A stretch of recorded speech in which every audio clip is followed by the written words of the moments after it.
You know what's funny about investment returns, Mira? They're more reliable than most people I know.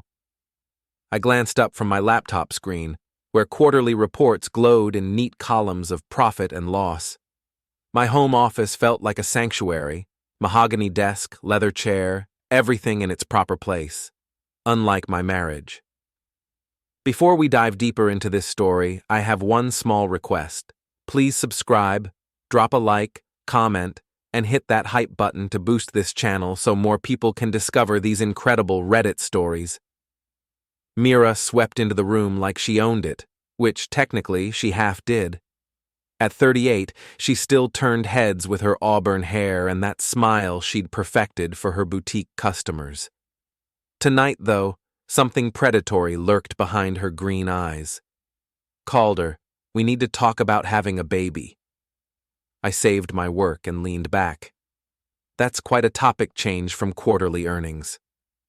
She perched on the edge of my desk, deliberately knocking over my coffee mug. The dark liquid spread across my papers like a stain on our conversation. I'm serious. I want a child. Okay, that's big news. We should discuss, just not with you. The words hit like ice water. I stared at her, waiting for the punchline that never came. My ex is much more attractive than you'll ever be, she continued, examining her manicured nails. Rafe has the kind of body I want my children to inherit, the kind of ambition, the kind of manhood. I stood slowly, grabbing paper towels from my desk drawer. And I suppose Rafe has the kind of bank account to support these hypothetical attractive children. Mira's laugh was sharp as broken glass. That's what you're for, darling. The money part. As I cleaned up the coffee, my mind cataloged this moment with the same precision I used for financial analysis. Mira had just revealed her hand, probably without realizing it. In poker, we called this a tell. How foolish of me to think otherwise, I said quietly. She kissed my forehead like I was a child. Don't be dramatic, Calder. You're good at what you do. Just know your place. After she left, I sat in my coffee-stained office and opened a new spreadsheet. If Mira wanted to play games with our future, she'd learn that I'd been managing portfolios and risks for 15 years. I was very good at what I did. The next morning, I made breakfast, while Mira got ready for another day at Mira's Closet, the boutique that had been bleeding money for 2 years. She swept downstairs in a designer dress that cost more than most people's rent. Jules is picking me up, she announced. Girls' night tonight. On a Tuesday? We're going to that new wine bar downtown, very exclusive. I nodded, buttering my toast. Have fun. But after she left, I opened the Find My Phone app we'd set up for safety. Mira's location showed her at the boutique until 6 p.m., then moving to the Riverside Hotel. She stayed there until midnight. The Riverside wasn't known for its wine selection. I poured myself a scotch and opened my laptop. Time to do some research on Rafe DeLuca. Rafe owned DeLuca Imports, specializing in luxury European cars. His social media showed a man who'd never met a mirror he didn't love, all jawline and expensive watches. The kind of guy who probably used bro unironically. More interesting were his business filings. DeLuca Imports had been struggling, 3 months behind on rent, creditors circling. Yet somehow Rafe had recently acquired a new Mercedes and moved to a downtown loft. I cross-referenced the dates with Mira's business accounts. Bingo. My wife had been transferring money from her boutique to an account registered to R. DeLuca, small amounts at first, then larger chunks. The timing coincided perfectly with Rafe's sudden lifestyle upgrade. I leaned back in my chair and smiled. In my business, we had a saying, the house always wins, but only if the house knows how to count cards. Time to start counting. The next day, I visited Mira's boutique during my lunch break. The place was all glass and chrome, designed to intimidate customers into spending money they didn't have on clothes they didn't need. Sienna Martinez, the store manager, looked up from her inventory tablet. At 29, She had the sharp intelligence of someone who'd clawed her way up from nothing and resented having to smile while doing it. "Calder, what brings you here? Mira's at lunch." "Actually, I wanted to talk to you." Sienna's eyebrows rose. In the 3 years she'd worked here, we'd barely exchanged more than pleasantries. "Coffee?" I suggested. We walked to the cafe next door. Sienna ordered a double espresso, a woman after my own heart. "I'll cut to the chase," I said. "How bad is the boutique's financial situation?" Sienna nearly choked on her coffee. "I'm sorry, what?" "You handle the day-to-day operations. You see the books, the customer traffic, the inventory turnover. I'm asking as someone who cares about the business's viability." She studied my face, probably wondering if this was some kind of test. "It's bad," she finally admitted. "Really bad. We're barely covering rent. The spring line was a disaster, and summer isn't looking better." "What about the emergency fund?" "What emergency fund?" I showed her my phone, displaying the transfers to Rafe's account. Sienna's face went pale, then red with anger. "That snake," she whispered.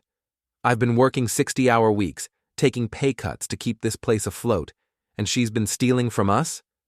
"I wouldn't say stealing. Technically, she's an owner, but certainly redirecting funds." Sienna's hands shook as she scrolled through the transaction history. "Do you know what I could have done with that money? The marketing campaigns, the inventory I couldn't afford." "I have a proposition for you," I said carefully. "What if I told you there might be a way to make Mira accountable for these decisions?" "I'm listening." "I need someone with access to the boutique's systems, someone who understands the business operations, someone who's tired of being undervalued." Sienna leaned forward. "What exactly are you planning?"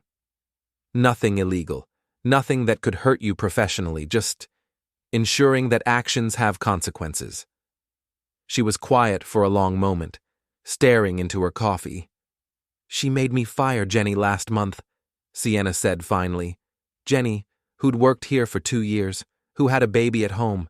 Mira said we couldn't afford her salary. Then she bought herself a $5,000 handbag the same week." "I'm sorry to hear that. What do you need me to do?" That evening, I called my old college roommate Drew Patterson. He'd become a successful lawyer, specializing in family and business law. More importantly, he was one of the few people who'd seen through Mira's charm from day one. "Calder, how's married life treating you?" "Like a hostile takeover," I said. "Drew, I need some legal advice, hypothetically." "Oh, this should be good. What kind of hypothetically?" I explained the situation, Mira's affair, the money transfers, her stated intention to leave me but keep my assets. "Jesus, Cal, I'm sorry, that's brutal." "I'm not looking for sympathy. I'm looking for options." Drew was quiet for a moment. "Hypothetically, if someone wanted to protect their assets before a divorce, they'd need to be very careful. Any moves that look like hiding money could backfire in court." "What about moves that look like standard financial management?" "Different story entirely. Reorganizing investments, updating beneficiaries, securing business interests, all perfectly legal if done properly." "And if someone's spouse had been, let's say, creatively managing business funds?"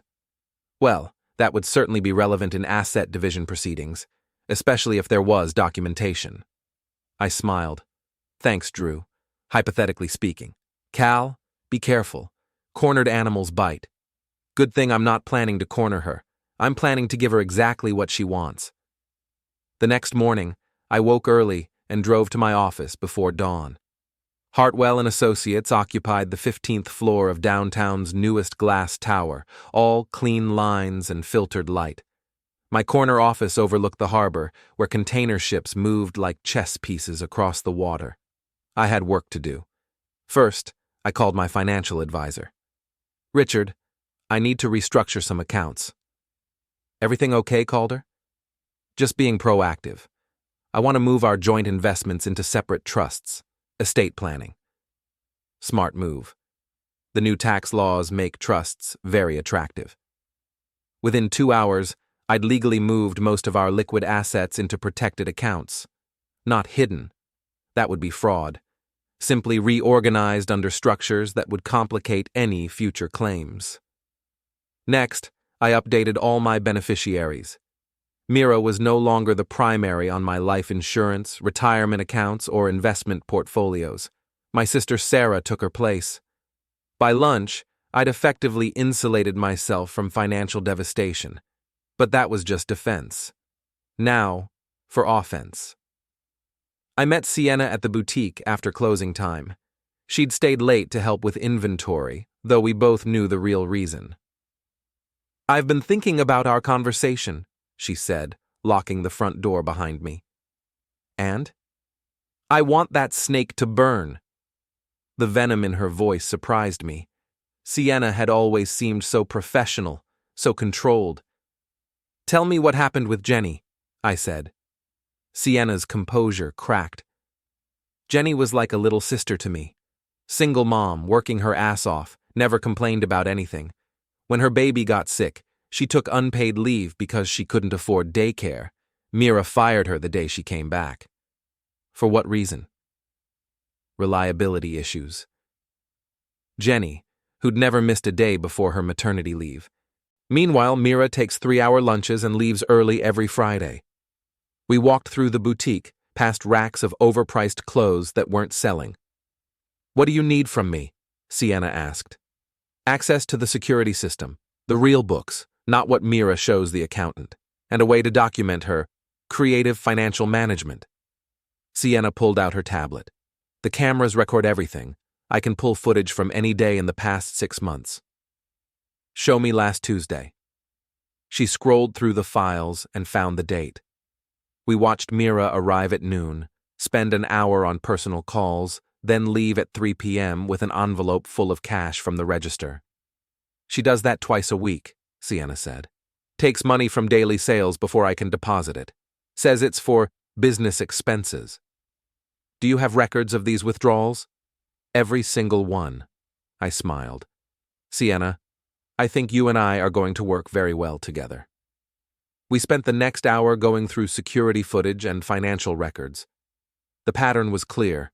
Mira was systematically draining the boutique's cash flow and transferring it to Rafe. "There's something else," Sienna said hesitantly. "The investor meeting next week. Oscar Whitman is coming to review the books before deciding whether to continue funding us." Oscar Whitman. Old Boston money, the kind of man who'd built his fortune on handshake deals and expected others to honor their word. He'd invested in Mira's boutique based on projections that were looking increasingly fictional. What happens if he pulls out? "We're done. Bankrupt within a month."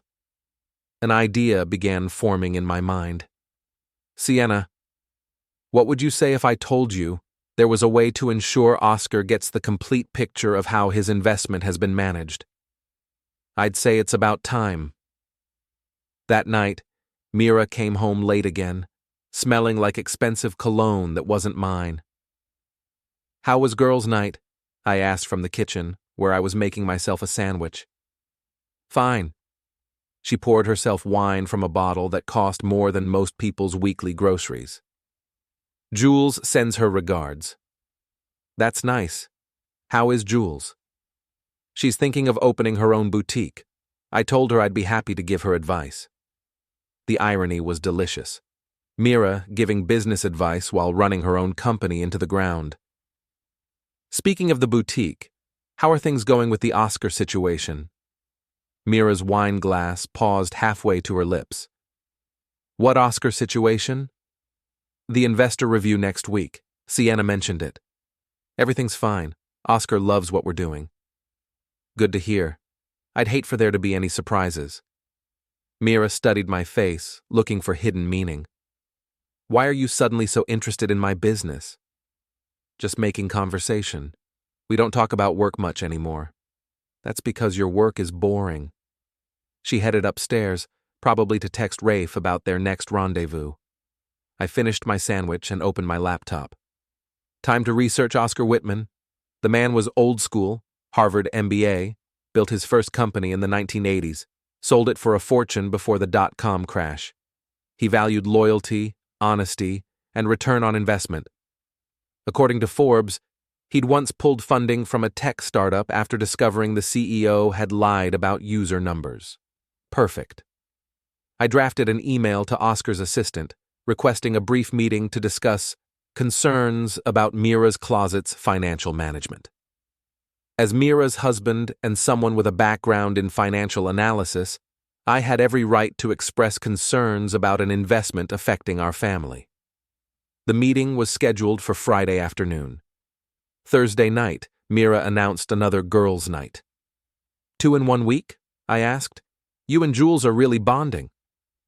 We're discussing her boutique plans. Very intensive. This time, I didn't bother checking her location. I knew where she'd be. Instead, I drove to Sienna's apartment in Somerville. She lived in a converted warehouse, all exposed brick and industrial fixtures. The kind of place that screamed, "I'm young and creative," while costing 70% of her income. I brought Chinese food, I said, holding up bags from her favorite restaurant. How did you know my favorite restaurant? You mentioned it once. I pay attention. We spread the containers across her coffee table and got to work. Sienna had compiled a comprehensive file of Mira's financial irregularities, cash withdrawals, unauthorized transfers, personal expenses charged to the business.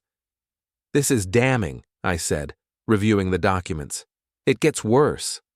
Sienna pulled up the boutique's real sales numbers. We're down 40% from last year. The spring line was a disaster because Mira insisted on buying from her friend's overpriced supplier instead of our usual vendors. Why didn't Oscar know about this? Because Mira's been showing him fake reports. She has me create 2 sets of books, one real, one fantasy. I leaned back on her couch, processing this information. Sienna, what I'm about to ask you to do could get you fired. I'm going to get fired anyway when this place goes under. At least this way, I go down swinging. I need you to make sure Oscar sees the real books tomorrow. Consider it done. We worked until midnight, organizing evidence and planning the presentation. By the time I left, we had a bulletproof case. Friday afternoon, I sat in Oscar Whitman's mahogany-paneled office, surrounded by oil paintings of stern-faced ancestors. The man himself was 72, with silver hair and eyes that had seen every trick in the book. Mr. Brooks, thank you for coming. Your email was quite concerning. I appreciate you taking the time, Mr. Whitman. I know how valuable your time is. Indeed. Now, what exactly are these concerns about Mira's closet? I opened my briefcase and removed Sienna's file. I believe you're being shown incomplete financial information. Oscar's eyebrows rose. That's a serious accusation. Yes, sir, it is. For the next hour, I walked him through the evidence. The fake sales reports, the unauthorized transfers, the systematic draining of business funds for personal use. Oscar's face grew darker with each revelation. Mr. Brooks, are you telling me that my investment has been subsidizing your wife's affair? I'm telling you that your investment hasn't been managed with the fiduciary responsibility you deserve. Where did you get this information? From someone who cares about the business's success more than personal gain. Oscar stood and walked to his window, looking out at the harbor. I built my first company with borrowed money and 17-hour days. I've never tolerance for people who treat other people's money like their personal piggy bank. What will you do? He turned back to me, and I saw steel in his eyes. I'm going to have a conversation with your wife. Today. She's expecting you at 4 for the regular review meeting. Oh, I'll be there. But it won't be the meeting she's expecting. I left Oscar's office feeling like I'd just lit a very long fuse. The explosion would come soon enough. At 4:30, my phone rang. Calder? Mira's voice was shaky. I need you to come to the boutique, right now. What's wrong? Just come, please. I took my time driving downtown, stopping for coffee and checking my emails. When I finally arrived at the boutique, I found Mira sitting behind the counter, mascara streaked down her cheeks. Sienna stood nearby, trying to look innocent. "What happened?" I asked. "Oscar pulled his funding," Mira whispered. "All of it. He says I've been stealing from him." "That's terrible. What exactly did he say?" "He had all these documents, these reports I'd never seen before. He said I was a liar and a thief." I looked at Sienna, who gave me the slightest nod. "Maybe there was some kind of misunderstanding," I suggested. "No misunderstanding," Mira snapped. "Someone gave him information, someone who wanted to destroy me." "Who would do such a thing?" Mira's eyes blazed. "I don't know, but I'm going to find out."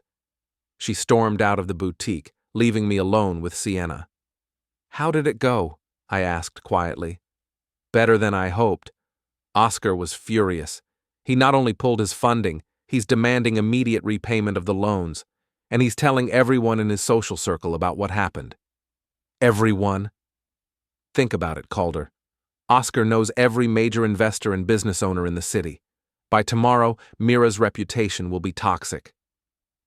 I felt a moment of something that might have been guilt. Then I remembered Mira's words. "Just not with you." What happens now? The boutique closes within 2 weeks. I'll find another job. Oscar already offered me a position with one of his other investments. "And Mira?" Sienna smiled coldly. "Mira gets to learn what it feels like to have nothing." That evening, Mira paced our living room like a caged animal, her phone pressed to her ear. "Jules, you have to help me. I need to borrow money to keep the boutique open." "What do you mean you can't? It's just temporary." "Jules? Jules?" She stared at her phone in disbelief. She hung up on me. "I'm sorry, honey. Maybe there's another solution." "Don't honey me," Mira snarled. "This is a disaster. Someone sabotaged me, and I'm going to find out who." She tried calling other friends, other potential investors. Each conversation grew shorter and more desperate. Word traveled fast in Boston's social circles, and Oscar Whitman's opinion carried weight. By 10 p.m., she'd exhausted her contact list. "I need a drink," she announced, heading for our wine cellar. I followed her downstairs, watching as she selected a bottle of Bordeaux that had cost me $800. "Mira, we should talk about what happens next." "What happens next is I rebuild. I'll find new investors, new backing. This is just a temporary setback." She poured herself a generous glass and drank half of it in one gulp. "What about Rafe?" I asked casually. The wine glass slipped from her fingers, shattering against the stone floor. Red wine spread across the gray tiles. "What about him?" "Well, you've been supporting his business. Maybe he can return the favor." Mira's face went pale. "I don't know what you're talking about." I pulled out my phone and showed her the bank transfer records. $43,000 over 6 months. That's quite a lot of business consulting. She stared at the screen, her mouth opening and closing like a fish. "You've been spying on me." "I've been reviewing our finances, as any responsible husband would do." "You bastard. You did this. You destroyed my business." "I didn't transfer money to your ex-boyfriend. I didn't lie to investors. I didn't run a boutique into the ground." Mira's hand flew toward my face. I caught her wrist easily. "I wouldn't," I said quietly. "You're already in enough trouble." She jerked away from me, stumbling backward into a wine rack. "I want a divorce." "I know. You mentioned that. Something about wanting children with someone more attractive." "I hate you." "I know that too." She ran upstairs, leaving me standing in the wine cellar surrounded by broken glass and the smell of expensive Bordeaux. I cleaned up the mess, thinking about how appropriate the metaphor was. The next morning, I woke to find Mira's side of the bed empty. Her car was gone from the garage. She'd left a note on the kitchen counter. "Gone to figure out my next move. Don't wait up." I made coffee and checked my phone. Drew had sent a text. Heard through the grapevine about Mira's business troubles. You okay? I called him back. I'm fine. Better than fine, actually. Want to grab lunch? You can tell me what really happened. We met at the Union Oyster House, a historic restaurant where the waiters had seen enough drama to remain professionally discreet. So, Drew said over clam chowder, Oscar Whitman destroyed your wife's business. Oscar Whitman made a sound financial decision based on accurate information. Information that somehow found its way to him. Information that was always available to anyone who cared to look. Drew grinned. You magnificent bastard. How long have you been planning this? Since Tuesday night, when Mira told me she wanted to have another man's children using my money. Jesus, she actually said that? Word for word. Drew shook his head. I never liked her, but I didn't think she was that stupid. Pride goeth before the fall. What's your next move? I wait. Mira's going to get desperate, and desperate people make mistakes. What about the boyfriend? I smiled. Rafe's about to learn that Sugar Mama's well has run dry. That afternoon, I drove to DeLuca Imports. The showroom was impressive. Gleaming European sports cars arranged like sculptures. Rafe himself stood near a red Ferrari, talking to a potential customer. At 39, he looked like he'd stepped out of a men's magazine. Perfect hair, perfect teeth, perfect tan. The kind of man who'd never had to develop a personality because his looks opened every door. I waited until his customer left, then approached.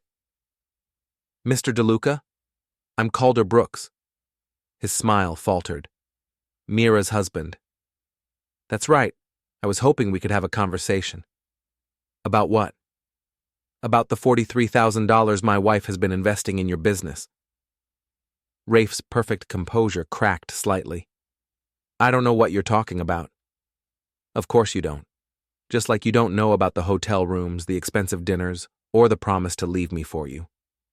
A couple browsing a nearby Porsche looked over at us. Rafe forced his smile back into place. Maybe we should talk privately.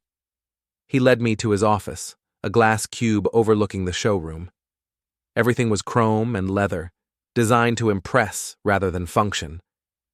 Look, Calder. Mr. Brooks. Mr. Brooks, I think there's been some misunderstanding. No misunderstanding. You've been sleeping with my wife and taking her money. Now her money's gone, and I'm curious about your plans. Rafe sat behind his desk, probably hoping it would make him feel more powerful. Mira and I have a relationship, yes, but it's not about money. Really? So you'll be able to support her now that her boutique has closed? Closed? I pulled out my phone and showed him the local business news. Mira's closet shutters after investor pulls funding, read the headline. Rafe's tan seemed to fade as he read the article. This is temporary, he said. Mira will bounce back. With what money? Her business is bankrupt, and I've secured our personal assets. She's got nothing left to give you. You can't do that. You're married. She has rights. She has the right to half of what we built together. Unfortunately, we built very little. Most of our assets were mine before the marriage, and they'll remain mine after the divorce. Rafe stood up, trying to loom over me. You think you're so smart, don't you? I think I'm practical. Mira wanted to trade up, and you wanted a sugar mama. Now you're both learning that actions have consequences. Get out of my showroom. Gladly. Oh, and Rafe? You might want to check with your creditors. I have a feeling they're going to be very interested in how you've been funding your lifestyle lately. I left him standing in his glass office, looking like a man who'd just realized his lottery ticket was fake. That evening, I had dinner with Sienna at a quiet restaurant in the North End. She looked different outside the boutique, younger, more relaxed. How are you handling all this? I asked. Better than I expected. Oscar's job offer is incredible. Double my salary, actual benefits, and a boss who doesn't treat me like hired help. I'm glad something good came out of this mess. Are you? Having second thoughts? I considered the question. No. Mira made her choices. She wanted to humiliate me, use me, discard me when someone better came along. She just didn't expect me to have any say in the matter. And Rafe? Rafe's about to discover that his business model was unsustainable. Sienna raised her wine glass. To consequences. To consequences. We clinked glasses, and I felt something I hadn't experienced in months. Satisfaction. Later that night, I was reading in my study when my phone rang. Mira's name appeared on the screen. Calder, I need to come home. We need to talk. The door's unlocked. She arrived 20 minutes later, looking haggard. Her perfect hair was disheveled, her makeup smeared. She'd been crying. I went to see Rafe, she said without preamble. How did that go? He says he can't help me financially. He says his business is having cash flow problems. I'm sorry to hear that. Are you? Are you really? She sat across from me, studying my face like she was seeing me for the first time. You did this. You orchestrated all of this. I didn't make you steal from your business. I didn't make you lie to investors. I didn't make you have an affair. But you made sure I got caught. I made sure the truth came to light. Mira was quiet for a long moment. What do you want? What do I want? To end this. To make it stop. What do you want from me? I closed my book and looked at her. Really looked at her. The woman I'd married, who'd promised to love and honor me, who'd called me boring and unattractive and foolish. I want you to understand something, Mira. You thought I was weak. You thought I was stupid. You thought you could use me and discard me without consequences. Calder, I'm not finished. You wanted to know what I want? I want you to know that you were wrong about me. I want you to know that actions have consequences. And I want you to know that when you underestimate people, sometimes they surprise you. Tears ran down her cheeks. I'm sorry. No, you're not. You're sorry you got caught. You're sorry your plan didn't work. But you're not sorry for what you did to me. She opened her mouth to protest, then closed it. The divorce papers will be filed on Monday, I continued. You can contest them if you want, but given your recent financial irregularities, I wouldn't recommend it. What about the house? The house is mine. Bought before we married, never added your name to the deed. My things will be boxed and ready for pickup tomorrow. Mira stared at me like I was a stranger. Who are you? I'm the man you married and decided to destroy. The difference is, I'm better at it than you are. She left without another word. Monday morning brought unseasonably warm weather and a sense of anticipation. I dressed carefully in my best suit, navy blue, hand-tailored, the kind that whispered rather than shouted about quality. Drew met me at the courthouse steps, briefcase in hand. You sure about this? He asked. Never been more sure of anything. No chance of reconciliation? I thought about Mira's tear-streaked face, her desperate apologies. She's not sorry for what she did. She's sorry she lost. Fair enough. Let's go end a marriage. The proceedings were straightforward. Massachusetts was a no-fault divorce state, but Mira's financial misconduct made the asset division simple. She got half of what we'd accumulated during the marriage, minus the money she'd stolen from her own business. It wasn't much. Mira sat across the courtroom with a public defender, having been unable to afford private counsel. She looked small in her bargain store dress, a far cry from the designer-clad woman who dismissed me as boring and unattractive. When the judge asked if she contested the settlement, she shook her head silently. Divorce granted, the judge announced. Next case. Just like that, it was over. Outside the courthouse, Drew clapped me on the shoulder. How do you feel? Free. What's next? Lunch. I'm starving. But as we walked toward his car, a commotion erupted behind us. Raised voices, the sound of someone running. Calder! I turned to see Rafe DeLuca charging toward me, his face twisted with rage. He'd apparently been waiting outside the courthouse. You snake! You destroyed everything.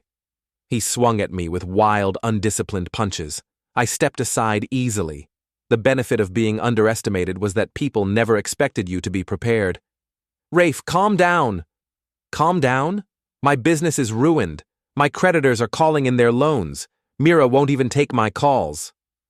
That sounds like a personal problem? He swung again. This time I caught his wrist and twisted, using his own momentum to send him stumbling into a parked car. You think you're so smart, he gasped. You think you won. I know I won. This isn't over. Yes, it is. Drew stepped forward, phone in hand. I've got the whole thing on video. You want to add assault charges to your problems? Rafe looked between us, finally understanding that he was outmatched. He straightened his jacket and tried to salvage some dignity. You'll get yours, Brooks. I already got mine. I got rid of a cheating wife and exposed a fraud. Today's been very productive. He stalked away, leaving Drew and me alone on the courthouse steps. That was interesting, Drew said. That was pathetic. We had lunch at my favorite restaurant, celebrating the end of one chapter and the beginning of another. Drew regaled me with stories from his practice, and I found myself laughing more than I had in months. So what's next? He asked over dessert. I'm thinking about taking that promotion I've been offered. Senior partner, managing the European accounts. That would mean travel. Exactly. I've spent too much time in one place, letting other people define who I am. And romantically? I thought about Sienna, about the easy conversation we'd shared over Chinese food and financial documents. I'm not ready for anything serious, but I'm open to possibilities. That evening, I returned to my empty house and poured myself a scotch. The silence felt different now, not lonely, but peaceful. My phone buzzed with a text from Sienna. Saw the news about the divorce. Hope you're okay. I typed back, never better. Dinner tomorrow to celebrate? I'd like that. I set down my phone and walked through my house, seeing it with fresh eyes. Without Mira's designer clutter, it felt like mine again. Clean lines, comfortable furniture, everything in its proper place. I thought about the past few weeks, about the careful planning and precise execution. In my business, we called it portfolio management, identifying risks, minimizing exposure, maximizing returns. Mira had been a bad investment from the start.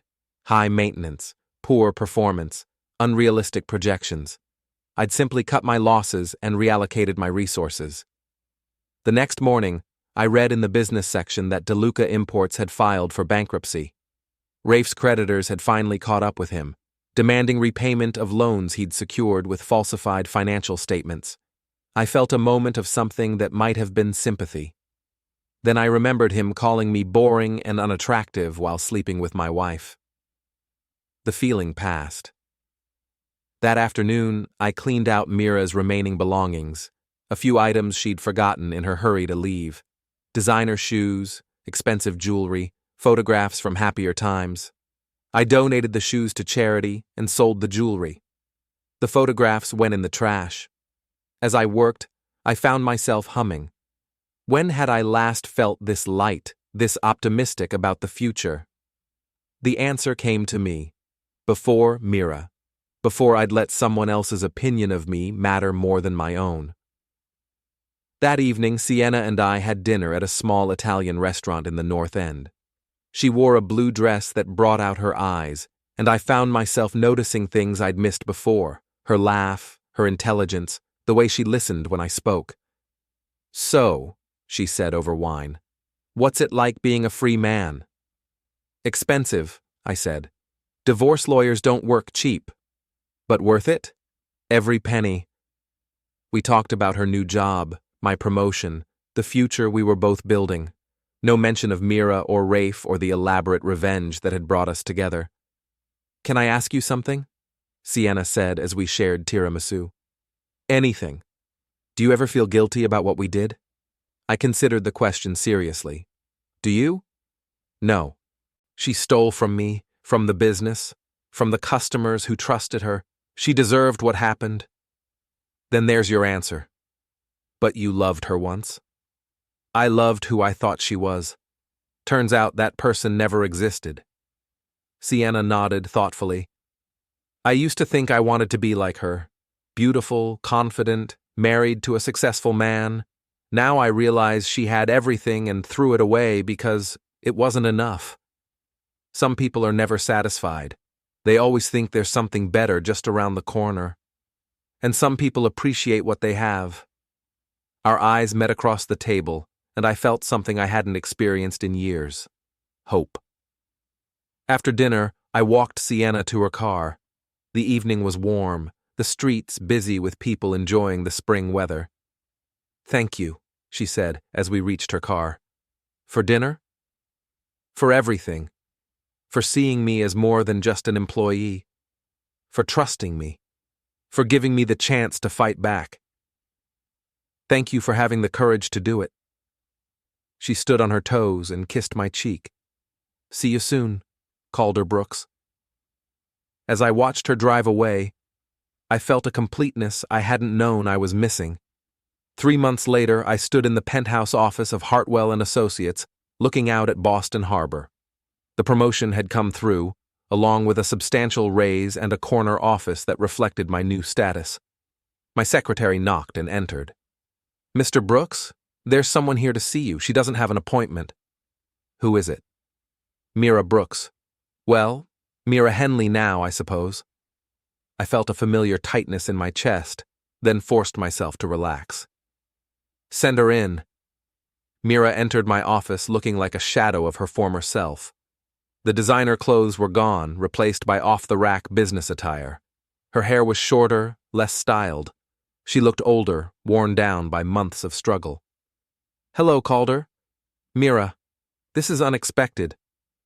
I was in the building. I heard about your promotion. She stood awkwardly by the door, unsure whether she'd be invited to sit. What can I do for you?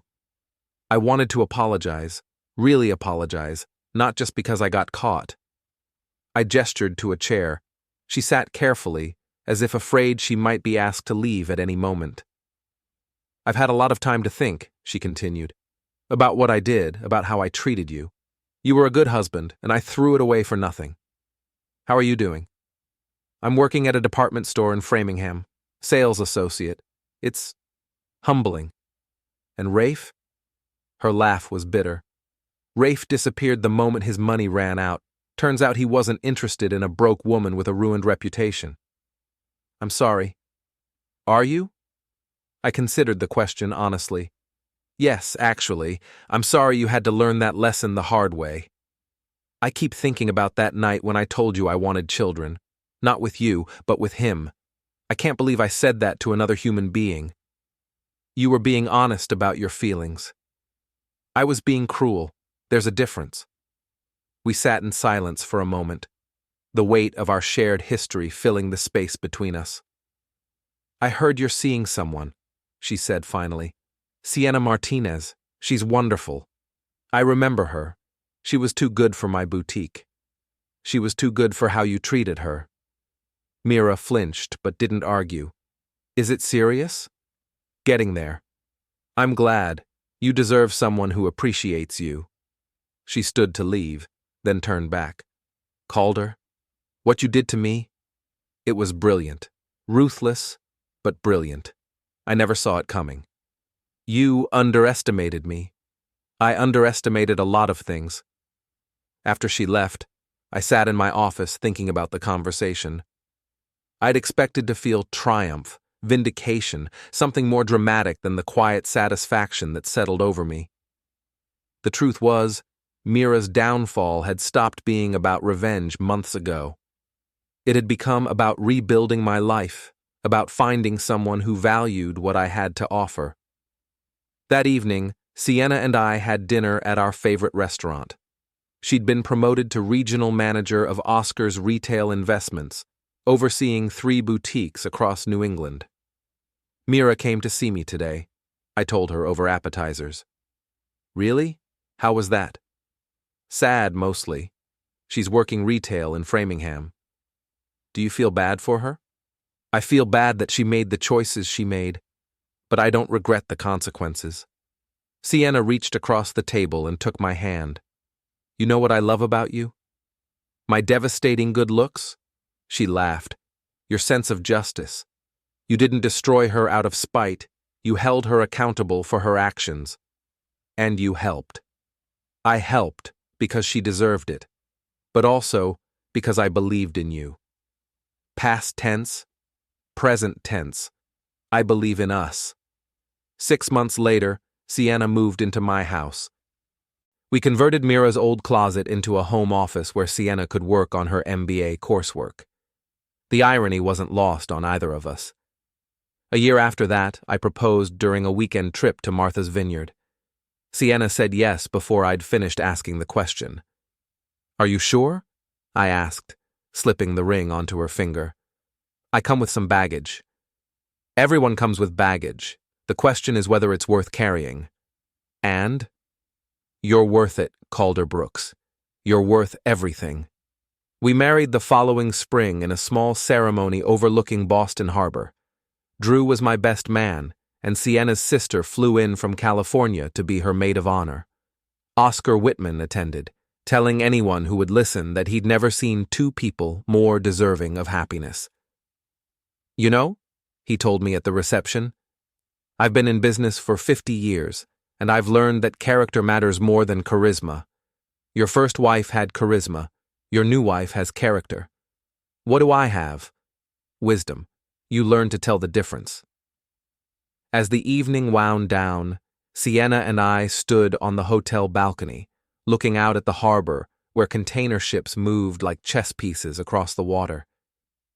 Do you ever think about her? Sienna asked. Mira? Sometimes. I hope she's learned from her mistakes. Do you think she has? I think people change when they have to, not when they want to. Sienna leaned against me, warm and solid and real. I love you, Mr. Brooks. I love you too, Mrs. Brooks. 2 years later, we had our first child, a daughter we named Sarah, after my sister. As I held her in the hospital, watching Sienna sleep peacefully, I thought about the path that had led us here. Mira had been right about one thing. She'd wanted a baby with someone attractive and ambitious and successful. She'd just been wrong about who that someone would be. She's beautiful, Sienna whispered, waking up. She looks like her mother. She has your eyes. I looked down at my daughter, at this perfect little person who represented everything good about second chances and new beginnings. Do you think we'll tell her the story someday? Sienna asked. About how we met. When she's older, when she can understand that sometimes the worst things that happen to us lead to the best things. And what will we tell her the moral is? I thought about it, about the long journey from betrayal to happiness, from revenge to redemption. That actions have consequences, that character matters more than charisma, and that sometimes, when people show you who they really are, the best thing you can do is believe them. And then you build something better. 5 years later, I received an invitation in the mail. Mira was getting married, to a man named Robert Chen, a middle school teacher she'd met at the community college where she was finishing her degree. The invitation was simple, nothing like the elaborate affair she'd probably once dreamed of. But there was something genuine about it, something that suggested she'd finally learned the difference between what she wanted and what she needed.